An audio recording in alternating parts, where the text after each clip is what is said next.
I'm going to have you scroll to the next page. Okay. Um, here, so a couple of things I'm going to tell you about this. There isn't anything for you to write down here. Okay.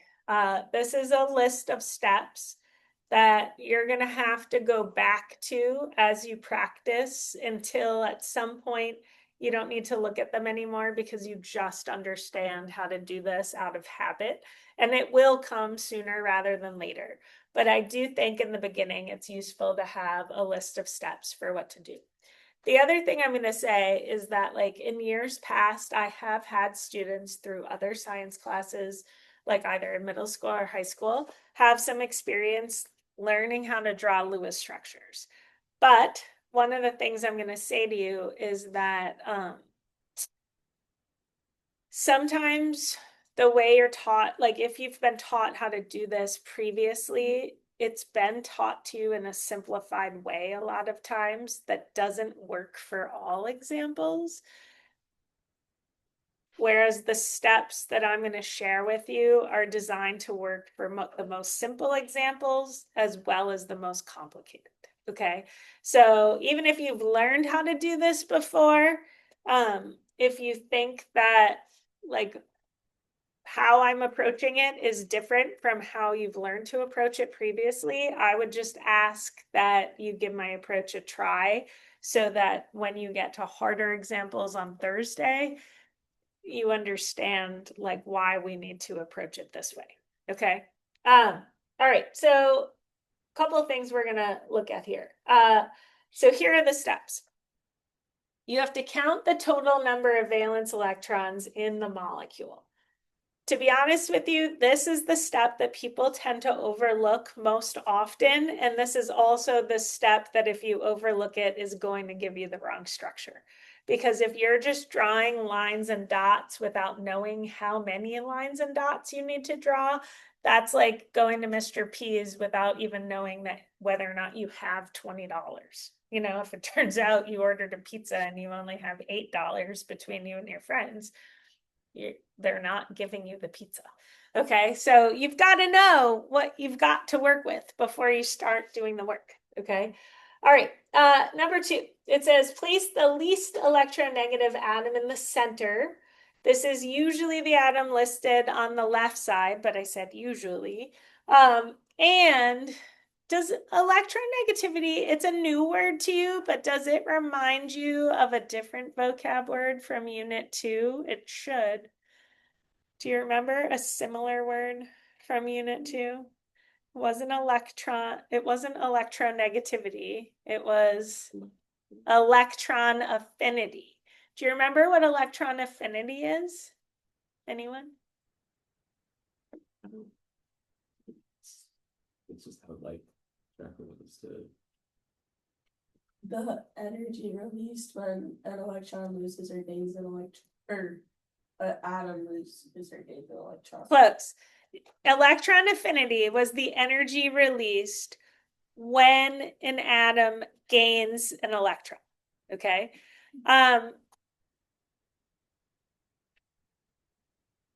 The higher the amount of energy, like the bigger that number, the more excited that atom was to get an electron. Like the bigger the release, like think of it as like a sigh of relief, right? Like if an atom's like, oh yeah, that's nice, versus another atom's like, whoa, thank goodness, this is what I always needed, right? Like those like fluorine had a really high electron affinity because it really wanted that one extra electron. Remember? Okay, so electronegativity is a similar concept, but it focuses on when an atom is actually in a molecule, meaning bonded to another atom. Okay, so I'm gonna like have I'm gonna have you grab onto my pen for a second. I'm not gonna show you on camera, just your hand. Okay. So right now, this is a covalent bond, right? We're both holding the electron, right? The orbitals are overlapping. Okay, do me a favor. Don't let go. All right. Nope. Oop. Oh. Maybe we should switch sides so that the pen cap's on my side. All right, I'm gonna pull, don't let go. I'm gonna pull, okay? Are we sharing like the way they promote in kindergarten? No, you're not letting go. So we're still sharing because we're both overlapping with the electron, but who's got a better hold on it? Me, right?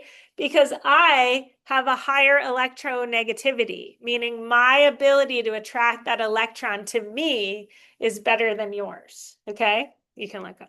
So that's what electronegativity is it's looking at those shared electrons, but acknowledging they're not being shared equally. Okay?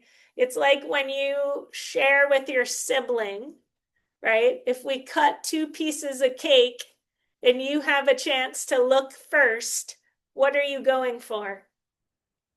The bigger piece, right? Like you're not thinking to yourself, oh, this piece has a little more. Let me cut a sliver off and put it on that plate. Like, no, you're not doing that, right? Like you're thinking, what's the better option? I want it for myself, right? Like that's a lot of times how this sharing actually works. It's not like perfect sharing. Sometimes it is, sometimes it's both equal, but other times one of the atoms has a better pull on those electrons than the other.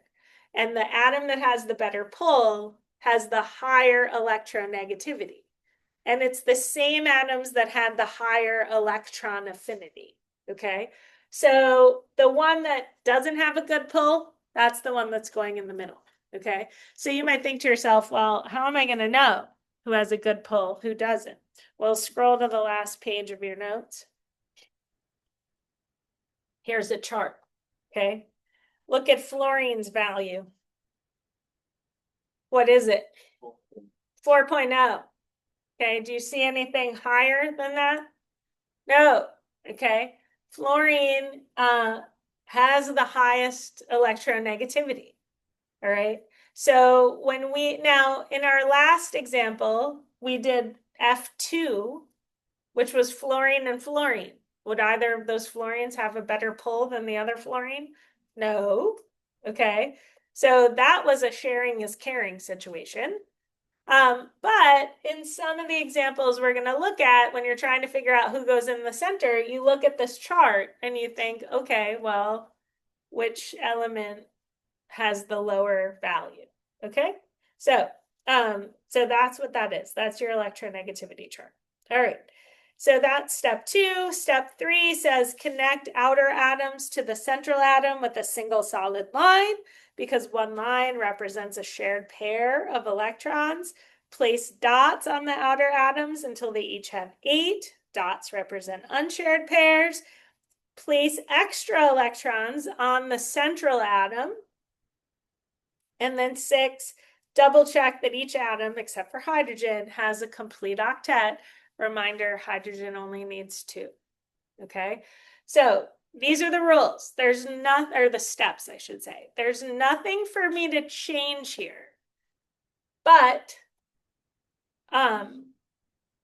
we're going to go back to them, and I'm going to do this first example painfully slowly, meaning I'm going to break every step down so that you can see each step in action. But then after that, we're going to do another example and we're going to fly through.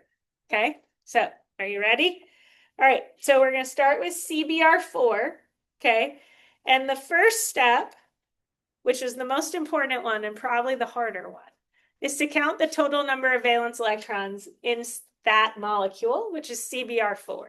So I'm going to give you like a 90-second head start and alone figure out how many valence electrons you think total is in CBr4. Then check in with your partner, see what total they came up with, and then I'll show you my total. Okay. All right. So let's start with carbon. Look at your periodic table. Look at any periodic table. Tell me how many valence electrons carbon has. 4. Everyone agree with that?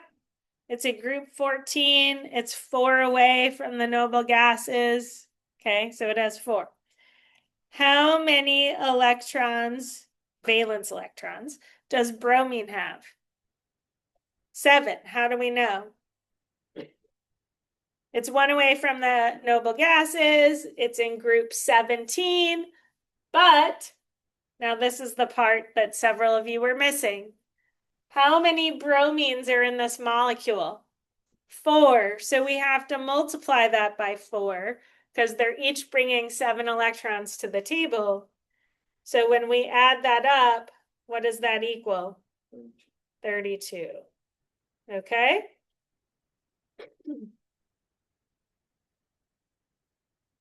All right. So that's step 1. Step 2, place the least electronegative atom in the center. Okay. Who's that going to be? Is it going to be carbon or is it going to be bromine? It's going to be carbon. Okay. So somewhat anticlimactically, I'm just going to write step 2 and I'm just going to draw carbon. Okay. All right. Step 3. And I'm going to start to color code here so that you can see the differences. Step 3, it says connect outer atoms to the central atom using a single solid line. So who are my outer atoms going to be? The 4 bromines. So watch, and then you can write it down yourself. I'm going to do bromine, bromine, bromine, bromine. Remember that imaginary square that I drew in the beginning when I showed you how to make the dots? Okay, you're using that concept again of top, left, bottom, right. Okay. All right. Oh, sorry. I should stop moving the board with my foot. How many electrons have I drawn now? I have 4 lines, but what does each line represent? A shared pair. And how many are in a pair?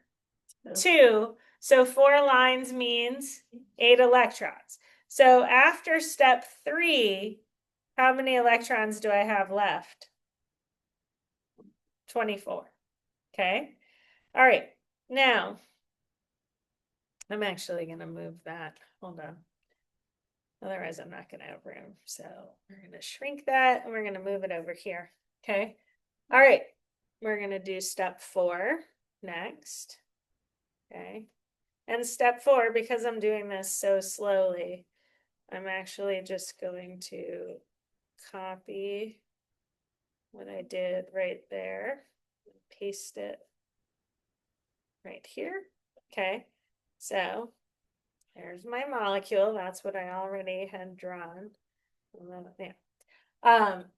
Step 4 says, place pairs of dots around outer atoms until they each have 8 total valence electrons. Dots represent unshared pairs of electrons. So how many electrons does each bromine have right now? 2. So how many dots does each bromine need? 6. So 2, 4, 6, 2, 4, 6, 2, 4, 6, 2, 4, 6. Right? And then how many dots did I just draw? 24. So I just took the 24 electrons I started with, drew 24 more, and I'm down to 0. Right? Everyone agree? Okay. So step 5 says place any extra electrons on the central atom. Do I have any extra electrons? Nope. So I don't need to do step 5 because I don't have any extras. Step 6, double check that everyone has 8. 2, 4, 6, 8, 2, 4, 6, 8, 2, 4, 6, 8, 2, 4, 6, 8, and carbon 2, 4, 6, 8. Everybody has 8. I used all 32 electrons. We divvied them up so that everybody got what they want. Okay. All right, now let's talk about how to name this. Remember I said I was gonna embed the naming in this, okay? So I'll tell you what the name is, all right? The name of this is carbon tetra. What do you think tetra means? Four. What's the name of that video game that involves four squares rearranged into four different shapes that you have to all fit together? Tetris. That's where the name comes from because tetra means four. Okay, so tetra, bro, guess what the ending is? Mide, just like it was for ionic compounds. Okay, so tetra means four. All right, so it's very similar. How many carbons do we have here? One, so we're just going to call it carbon. And then we have to say, this is where it's different than ionic compounds. You don't have to think about charges. You don't have to think about Roman numerals. You don't have to think about any of that. You just look at the formula and you use a prefix based on if there's more than one of an atom. Okay, so for four, it's tetra. And then the second element changes its ending to IDE, just like it did before. Okay, so that's how you name molecular compounds. And it's really easy to write their formulas when you're given the name because you just write what you see. Carbon, C. Tetrabromide, okay, that's four bromines, done. You're not crisscrossing charges or having to think about any of that. Okay, all right, you try the next one on your own, NF3. You don't have to like isolate all 6 steps. You can just draw one structure that looks like what we drew in the end. But make sure to count your valence electrons. I would say check in with your partner on the number of valence electrons before you go on to count the structure. First of all, I am going to tell you right now, I do want to see valence electrons. Okay. I don't want a total because if your total is wrong, then I don't have a way of knowing how you got it. Okay. So I'm going to show you like what I'm doing here. How many valence electrons does nitrogen have? 5. Okay. How many does fluorine have? 7. How many fluorines are there? 3. What's that total? 26. Okay. I don't think that that is too much work to ask for. Okay. And you can see, I don't know if I draw my arrow, that just by writing it this way, it's very obvious where I'm getting my numbers from and how I'm getting my total. But if you're just writing like 26 on your paper, but let's say you don't write 26, let's say you write like 32 or something like that, I'm going to have no way of knowing how you got that number. Okay, so if you want me to be able to give you feedback on how to do it correctly, you've got to show me what you're doing. Okay.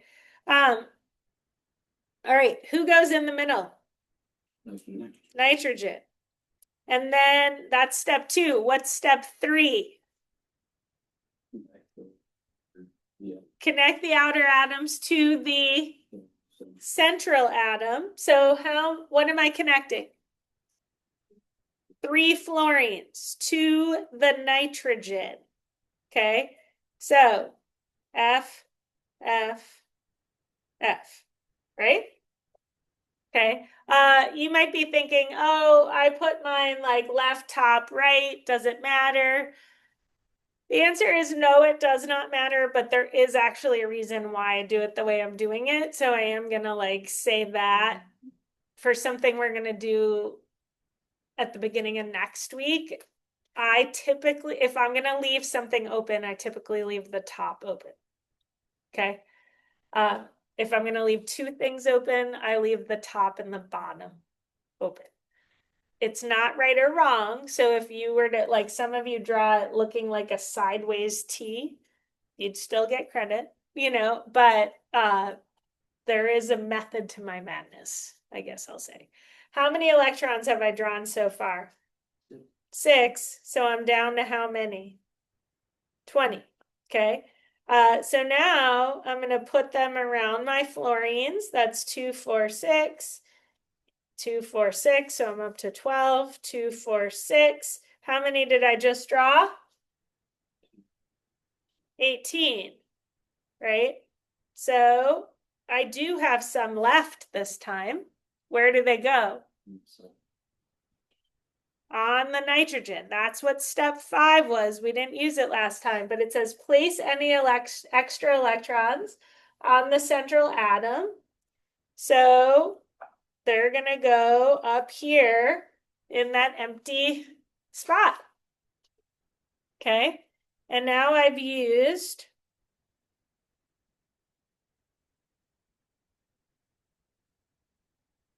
all 20, right? Okay. So that's the correct structure. Any guesses as to the name? Yep. Nitrogen.